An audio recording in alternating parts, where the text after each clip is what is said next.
Hello दोस्तों, नमस्कार। हमारा एजे ज्ञान सागर चैनल तरफ से आप सभी को स्वागत है। राधे राधे गुरुजी। वाणी के वेग को शासन में लीजिए और मनसा मनोवेगम, मन का वेग आता है। ये देखूं, ये भोगूं, आदि आदि संकल्प विकल्प, इसके वेग को सह जाओ। कुछ नहीं बोलना। सहने का मतलब होता है कुछ नहीं बोलना। मन कह रहा मुझे ऐसा करना है, मुझे ऐसा करना है, मुझे ऐसा, कुछ नहीं बोलना। कुछ भी उसकी जलन जो हो रही है किसी से नहीं कहना, शांत गंभीर, खत्म। पर उपासक क्या करता है? जो कच्चा उपासक है, नहीं नहीं, अब मेरे मन में आ रहे, मेरे मन में जलन हो रही, मुझे ऐसा करना है, मुझे ऐसा नहीं। शांत, ना बोलना है जो मन में आ रहा है, ना उसकी जलन पर ध्यान देना है। अपने मंत्र नाम उपासना कर्तव्य में लगे रहो, शांत हो जाएगा। इसके शांत करने की युक्ति है, इससे मतलब मत राधे रखो। राधे। जैसे एक पागल आदमी रोड में खड़े तुम्हारे ऊपर कंकड़ फेंके, थूके, गाली दे, तो अपने लोग क्षमा भाव से, क्यों पागल है, ऐसे मन भी पागल है, इसके निर्णय पे ना हो। ये क्षण क्षण में बदल, इसको भजन से मतलब नहीं है। इसको क्षण क्षण में नवीन नवीन प्रपंच चाहिए। ये मनसा वेगम, मनोवेगम, इसका स्वरूप यही है। यही बंधन और मोक्ष का कारण है। ये क्षण क्षण में प्रपंच चाहता है। पांच ज्ञानेंद्रियों के द्वारा ये जाल रचा करता है जीव को फंसाने का। जहां हो, जैसी परिस्थिति में हो, बहुत अच्छी परिस्थिति भगवान ने दी, उसी परिस्थिति में भजन कर ले जाओ। परिस्थिति बदलने की जरूरत नहीं है, भजन करने की जरूरत है। भजन कर ले गए तो स्थिति बदल जाएगी, परिस्थिति नहीं। परिस्थितियां कहीं भी अनुकूल नहीं होती, स्थिति अनुकूल बनाई जाती। भजन के द्वारा स्थिति। जीवन में कभी कोई परिस्थिति ही ऐसी नहीं रही जिसमें भजन किया जा सके।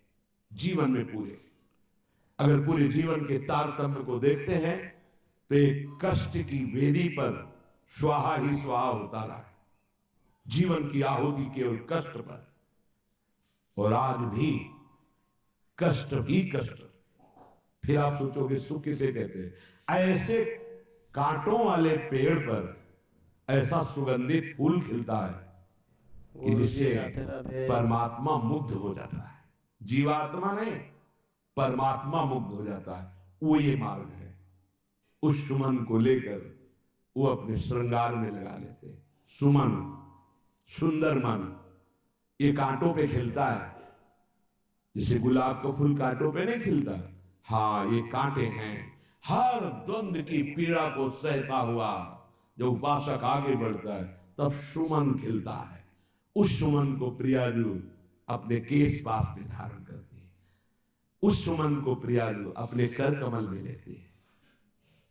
अगर आप सहना नहीं सीखे, मांगे बनी रही हृदय की, ऐसा हो तो भजन हो सकता है, ऐसा हो तो भजन, लिख लो आप। मन बहुत चंचल है, इसको हर समय नवम नवम नवम, जहां जैसी परिस्थिति उसी में भजन करके निकल चलो। गृहस्थ में हो, विरक्त में हो, गांव में हो, शहर में हो, जहां जैसी परिस्थिति, परिस्थिति बदलने की कोशिश मत करो, स्थिति बदलने की कोशिश करो। जिनको लगता है परिस्थिति बदल जाएगी तो भजन होने लगेगा, नहीं। भजन होने लगेगा तो किसी भी परिस्थिति में भजन होने लगेगा। भजन नहीं तो किसी भी परिस्थिति में नहीं होगा, पक्का समझ लीजिए। इसलिए मनोवेगम, ये जो मन का वेग आ रहा है, इसको आप सहना सीखो और प्रियाजू पर भरोसा रखो। उनको जैसी परिस्थिति देनी होगी दे देंगी ना, भरोसा रखो। अगर मांग मुख से निकाल दी तो अधूरापन साबित हो जाएगा कि हमको ये खाना पीना, ये हमको पहनना, ये ऐसी परिस्थिति, ये ऐसी छोड़ दो। जोई जोई प्यारो करे सोई मोहि भावे। शांत हो जाओ, मन के वेग को सह जाओ। क्रोध वेगम, महाप्रभु कह रहे कुत्सित बात विकार है। समस्त विकारों में प्रधान विकार होता है काम। काम से ही क्रोध का प्रादुर्भाव होता है। क्रोध एक वृत्ति है जो आने जाने वाली, स्थायी कोई नहीं है। जिस समय आपके अंदर क्रोध आए उस समय मौन होकर हट जाइए, वहां से तुरंत जाकर थोड़ा ठंडा पानी पिए, प्रभु के चरणारविंद की तरफ अपनी वृत्ति को ले जाने की कोशिश कीजिए। उस व्यक्ति से चिंतन हटाइए जिससे क्रोध आ रहा है, उस व्यक्ति की उस क्रिया से चिंतन हटाइए जिससे क्रोध आ रहा है, हट जाइए। ये क्रोध का वेग अगर आता रहा तो भजन करने पर भी अनुभव नहीं हो पाएगा। एक बार अच्छे से क्रोध आ जाए, अंदर हृदय जल जाए, तो 1 महीने भजन के प्रभाव को रोक देता है पूज्य बाबा के उसमें।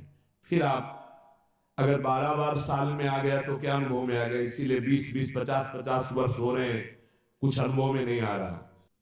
बहुत सावधान। क्रोध हमारा नाश करता है, किसी और का नहीं। हमारे भजन का, हमारे हृदय के आनंद का, हमारी वृत्ति का बड़ा हल्का स्वरूप हो जाता है क्रोधी पुरुष का। इसलिए क्रोध को सहना है, उसके वेग को सहना है। वाणी के वेग, मन के वेग और क्रोध के। अगर क्रोध के वेग को सह गए तो अगला है हिंसा का वेग। वो अपने आप सह जाओगे, क्योंकि क्रोध से ही हिंसा होती है। हिंसा का वेग, वाणी के द्वारा बहुत हिंसा होती है। ऐसे कठोर वचन बोल दिए जाते हैं जो हृदय को चुभते रहते हैं। बाहर का डंडा लगा है, पिटाई हुई तो 2-4 दिन में ठीक हो जाएगा, लेकिन हृदय में जब पिटाई की जाती है कठोर वचन के द्वारा, तो 10 साल बाद अगर दिखाई दे तो फिर ये वो बोला था, ऐसा बोला था, वो हृदय में घाव बना रहता है। वाणी का हिंसात्मक स्वरूप प्रायः क्रोधी जनों में ही पाया जाता है। अगर क्रोध वेग को सह गए तो वाणी के द्वारा हिंसा नहीं होगी, और मन के द्वारा मलिन हृदय में हिंसा का भाव होता है कि चलो हम वैष्णव में मारेंगे तो नहीं, पीटेंगे तो नहीं आपको, लेकिन भगवान तुम्हारा नाश करेंगे। भगवान बहुत जल्दी, ऐसा भाव मन में, ये भी हिंसा है शरीर के द्वारा। तो ना वाणी के द्वारा, ना मन के द्वारा, ना शरीर के द्वारा। क्यों? उसके हृदय में भगवान बैठे हैं, हमको उनको रिझाना है। हमें निर्दोष होकर भगवत प्राप्ति करनी है। ये हजारों दोषों की पंक्तियां यहां हैं। कोई कह दे हम निर्दोष हैं, हमें लगता है कि यही सबसे बड़ा दोष है। नहीं तो अंदर देखा जाए ना, तो क्रम क्रम से धीरे धीरे निर्दोष हुआ जा रहा है प्रभु की कृपा से। कोई जन्म से निर्दोष नहीं होता, वो तो अवतार होते हैं भगवान के। एक पद में था, शरण जिसको ले ली हृदय से लगा, और विषय पंख से धीरे धीरे, क्रमशः विषय पंख से धीरे धीरे उसको हटाया। हित जो महाराज जी के लिए है, हमारे हृदय को धीरे धीरे निर्विषय किया जा रहा है। और सहत सहत बाढ़े भगत ग्रेतन गुरु हितगार, इन दोनों का मिलान कर धीरे धीरे सहाते सहाते हमें निर्विषय किया जा रहा है। आचार्य चरण, इष्ट देव, गुरुदेव कर रहे हैं। हमको राजी रहना है। जैसी परिस्थिति है, जैसी भी हमें गुरुदेव रख रहे हैं, इष्ट देव रख रहे हैं, हमें राजी रहना है। इससे क्या होगा कि हमारे अंदर क्रोध नहीं आएगा, गुस्सा नहीं आएगा। नहीं, इतना बेईमान मन है कि इष्ट देव पे भी गुस्सा कर सकता है, ये आचार्य पे भी गुस्सा कर सकता है, ये परम कृपालु गुरुदेव पर भी गुस्सा कर सकता है। क्रोध वेग से गए तो वाणी और मन और शरीर के द्वारा जो हिंसा का वेग है उससे बच जाएंगे। ठीक है। उदर वेगम, उदर वेग भूख। आप लोगों को तो हमें लगता है कि इस वेग को सहना ही नहीं पड़ता। ये जो विरक्त गंगा किनारे घूमने वाले हैं, इनको ज्यादा इस वेग को सहना पड़ता था, क्योंकि प्रायः कभी ऐसे शाम के समय पहुंचना होता जब अब गंगा किनारे नहीं रुक सकते आश्रम। अब वहां पूछ लिया तो पूछ लिया, नहीं पूछ लिया तो राधे श्याम पड़े। अगर कोई मंदिर मिल गया तो हम आश्रम आदि कोई खोजना ही नहीं, गांव में तो जाना ही नहीं, क्योंकि नवीन अवस्था में कभी गांव में भिक्षा भी नहीं मांगी। आकाश वृत्ति का ही आश्रय लिया, जो शास्त्र सम्मत। गांव में कभी पूरे जीवन में किसी गांव में किसी एक रात्रि किसी घर में कभी सहन, गांव के किनारे मंदिर मिला या कोई आश्रम संत जनों का, वहां भूख के वेग को जो सह जाए तो भजन में बहुत रुचि हो जाती, क्योंकि भजन से चित्त हटेगा तो भूख व्याकुल करेगी, और उसकी व्याकुलता से बचना है तो भजन में लगना पड़ेगा। और आपको सच्ची कहते हैं कि कई कई दिन भोजन न मिलने पर भी शरीर में गंगा जल के कारण कभी कमी महसूस नहीं हुई। जो दूध में पावर है उससे अधिक सामग्री गंगा जल में है। अब वो बहुत से ऐसे नगरों के समीप से गंगा मैया निकली जहां से बड़ी बड़ी फैक्ट्रियों का हो, तो नहीं, बहुत सुंदर गंगा जल, वो तो सुंदर है ही, था, है, रहेगा। अपने लोग बड़े बड़े ऐसे नाले ऐसे जिससे वो भाव तो है पर वस्तु तत्व तो है, पर जो दृश्य है वो अब गड़बड़ हो रहा है। ऐसे यही बड़ा नाला गिर रहा है सामने जाके, अब वहां ऐसे रज लेके ऐसे लगाओ तो दुर्गंध युक्त निकलेगी, क्योंकि वो ऐसे देखो तो ऐसे पदार्थ बहते नजर आ रहे कि अब ये दुर्भाग्य ही है समय का कि परम पावन गंगा यमुना जैसी नदियां जहां स्नान आचमन और भरपेट जल पीकर परम पवित्र और भगवदानंद में डूबा जाता था, वो भी सौभाग्य छिन रहा है। तो अगर सब सुविधा है तो भी हफ्ते 10 दिन में एक बार इस वेग को सहना तो सीखे। कस के भूख लगे और आज नहीं पाएंगे।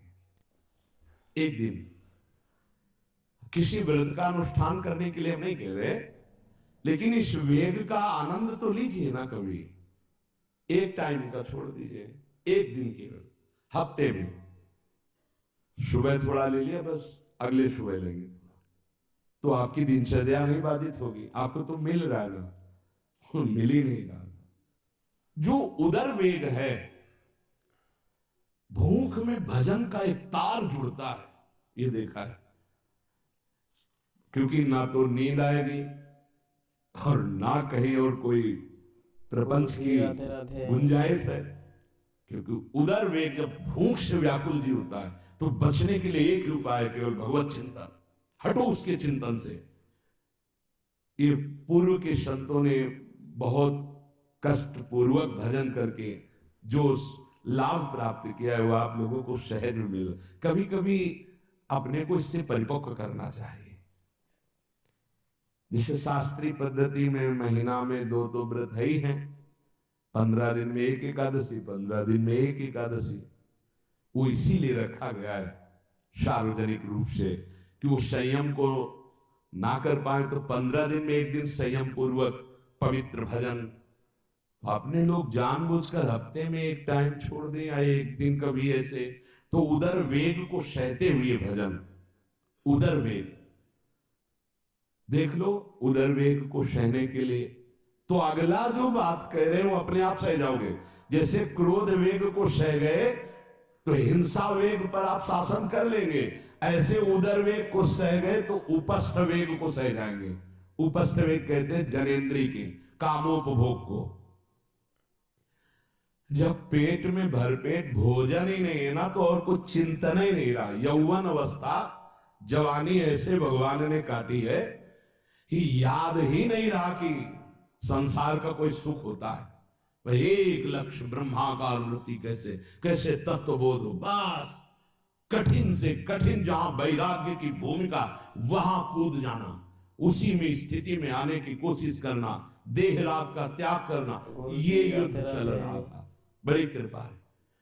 उपस्थ वेग, इसका जनेंद्री का वेग आता है।